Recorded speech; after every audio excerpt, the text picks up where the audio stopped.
Sarah Pruxma is inspired by the nature and buildings that surround her. I'm here at her home and studio in Queens, New York to learn more about her process. Let's go. So lots more gardens. I've got a whole bunch of daffodils planted over here. My work is based on my immediate surroundings, and it's taken me a while to come to that conclusion, but it's something that I've come to realize that no matter where I am, I find something beautiful about it. And I think that's what fuels my art. So when my husband and I bought our house, it was, wow, this house, wow, this architecture, wow, this town, wow, the history, the Hudson, just the natural elements in this area are really what sort of get my artistic juices flowing.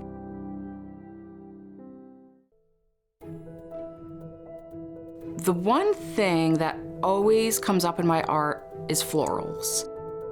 My love of flowers really started when I was young. I would go out gardening for hours and hours and weed and look for weeds, and I'd start learning about flowers, and my mom would teach me. And I think just through that time, I really began to have such a strong appreciation for these little things.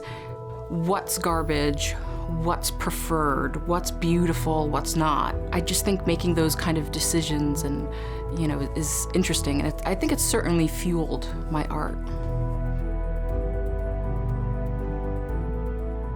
As I began to work with florals more and more and more, I realized that just working with flowers alone wasn't enough content for me, that I wanted to have something else to talk about.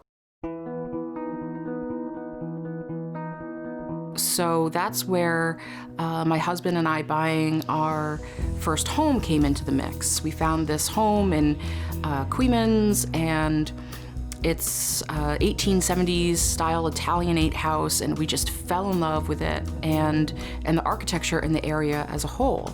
So I started working with elements from the architecture and imbuing that with these floral motifs and kind of anthropomorphizing the buildings using the flowers. I went around my hometown and I took a whole bunch of pictures of these houses that I was really drawn to. And using the pictures, I used transfer paper to kind of sketch. It's not even just on paper, it's on tissue paper. So that to me was a really important aspect of that drawing, is I didn't want it to just be a sketch on paper. I wanted the paper, the actual substrate that it's drawn on, to say something. So I wanted it to have an essence of this ephemeral, quality. A lot of the buildings in this area have been torn down. Some are being rehabilitated, which has been really great to see. But it's this town that's kind of on the verge of transition. And I'm really drawn to the history of it. So that was my way of kind of putting out a message that, these buildings are beautiful. Even if they are less than perfect, they're beautiful.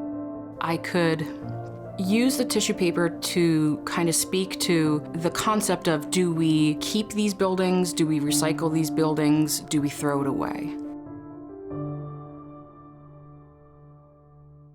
Then I kind of realized, okay, well, there's a little bit more I want to say. I don't want to just draw these buildings. I want to express how I feel about them.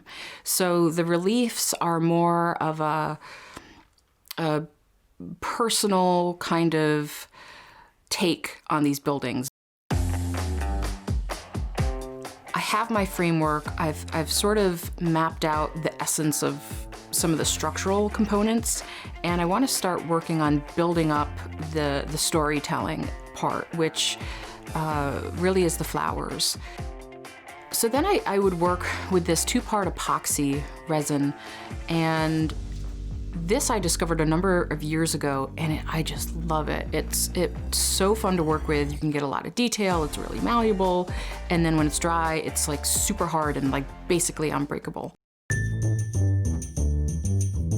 have these really fun presses that I use that help to expedite the process of making all these floral components.